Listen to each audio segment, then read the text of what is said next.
Okay, this is the Knitmaster MOD 700 combined with the SRP Ribber, the SRP 60N Ribber.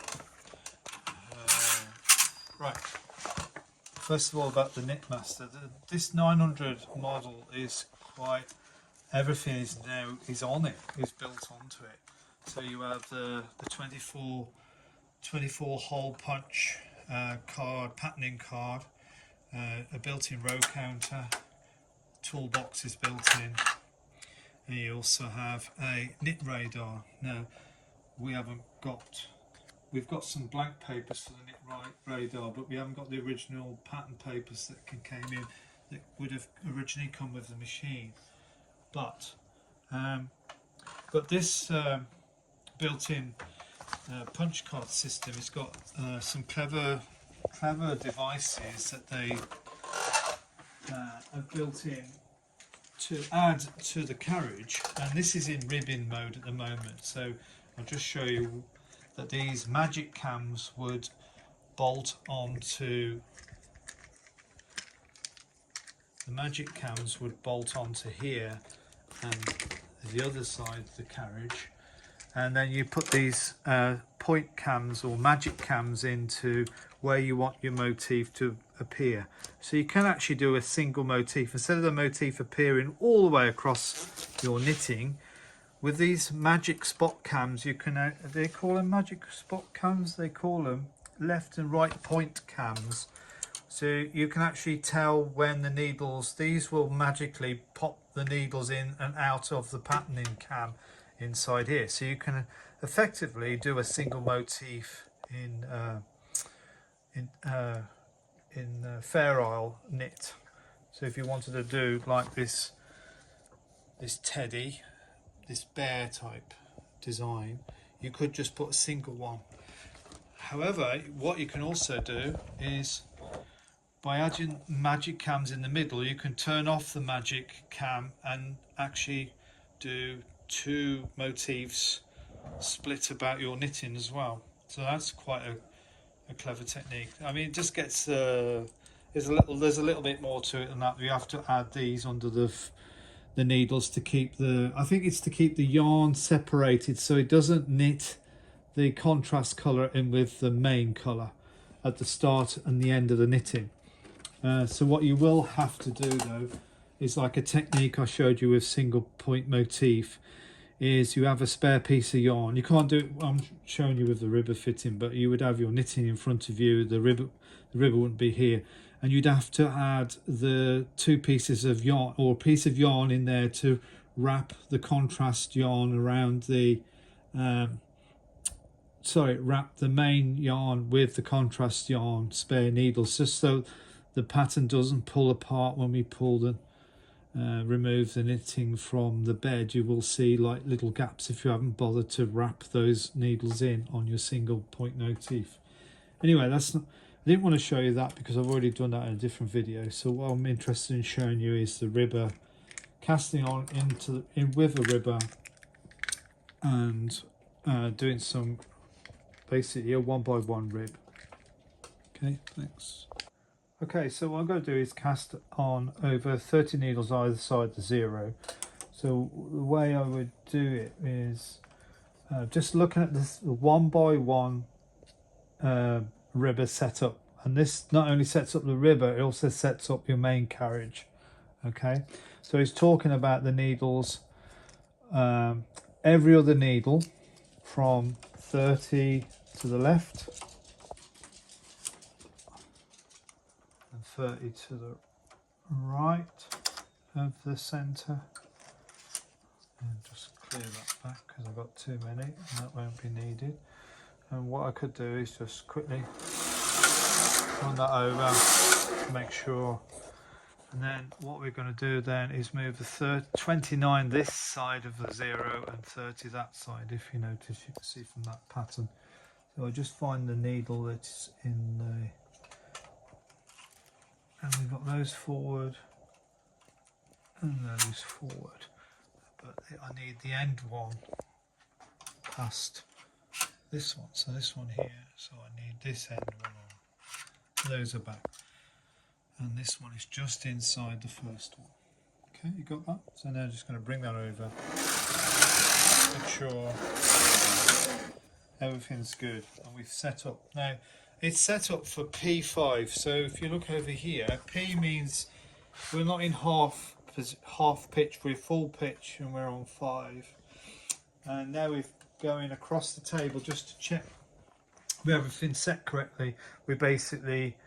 We're not patterning, so our side levers here are brought back to here. We're in knit, and we must make sure that both tension wheels are set at 0. That's at 0, that's at 0. We must have one on here, hang on a sec, one on here, one on there. We must be on one there, which we are. We've got the arrow, and then basically these side levers are in the up position. That's this little one here, which just brings the carriage, the rib carriage, just a marginal closer to the main carriage. And basically we can now go, we've set all that, we now go across our, sorry, we've got to put some yarn in.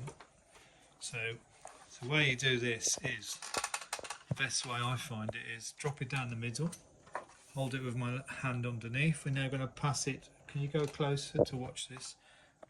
I've gone in and round that. So we're now in the feeder. So we're just going to hold it below with our left hand, if you're right hand if you want, but bring the carriage across from left to right.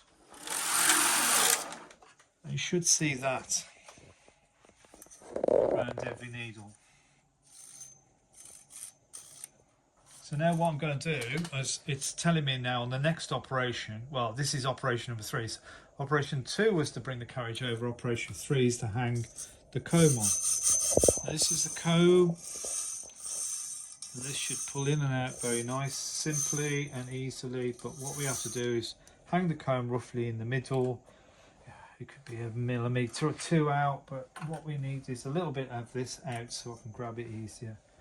Bring it up in the middle, bring it up, and there it appears. And then what we do is withdraw it, make sure it goes in. Don't try and pull it all the way out, and come back like that. Right, and there you go.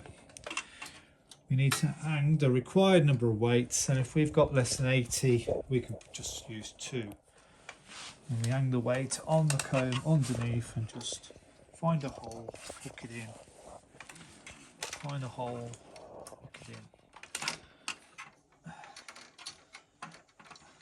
Right, so now we've done operation number 3. Operation number 4 means we have to change number 1 on the left of the ribber carriage, and basically I think that puts this into hold. It will leave the needles and won't knit them. So we're really going to knit one side of the rib now. It's going to create a closed edge cast on the rib. So now we're ready to bring back. Nothing else has changed. If you look on this step 4, only that one item has changed, and the arrow tells you which way the joint carriage is coming back. So make sure the yarn break hasn't got slack. And as you can see, it's knitted on the main bed of the machine. So we've done that. We're now looking to change what looks like the knitting setting, the carriage setting of the main carriage to tuck. Is that tuck, I think? Tuck stitch or slip? It's slip stitch. That's all we have to do, and then bring the carriage back across. Checking the yarn break is still tight. Hang on a sec. That's better. Now if you notice now, it's knitted, if you look down that way, it's knitted on the ribber side. And now the next operation is basically saying, put the main carriage, which we changed to slip stitch, back to knit.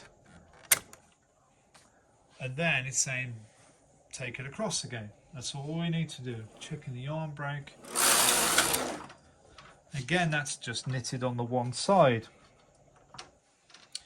Now it's telling us to, the only thing on this operation is change the tensions to the tension that you would normally set this to, and 3 is probably fine for the weight of this wool. 3 on both, that's the, here we go, so that's the ribber to 3 and the main carriage to 3. And also back to we haven't got to change anything else other than we need to change this hold back to 1, and then we go back across.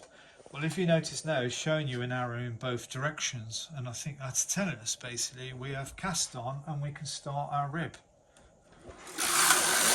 Now that's knitted right across both rows of needles on ribber bed as well as the main bed.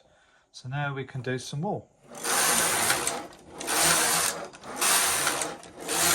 Now all I'm doing with my left hand is I'm just feeling the cast on comb, I'm just feeling it moving down as I go across, making sure that it hasn't been held up by a loop around one of the sink pegs or something like that.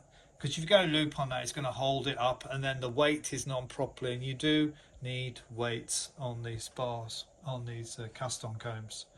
So that's feeling okay. So let's do some more rows.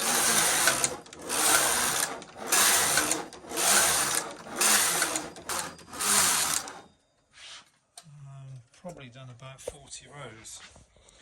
Right, what I think we should do is show you how to just, if you happen to see a stitch drop off, or you may need to think about how to go about picking up a stitch. Now I was going that quick, if I wouldn't even have seen me drop a stitch. So what we do is we're pressing the levers either side, and we drop down like that. Now here you can now see all the stitches, or hopefully they're all stitching and knitting, and you may be able to pick one up if you've seen it's dropped, if you saw it drop early enough. So that's the first layer. This will come down even more.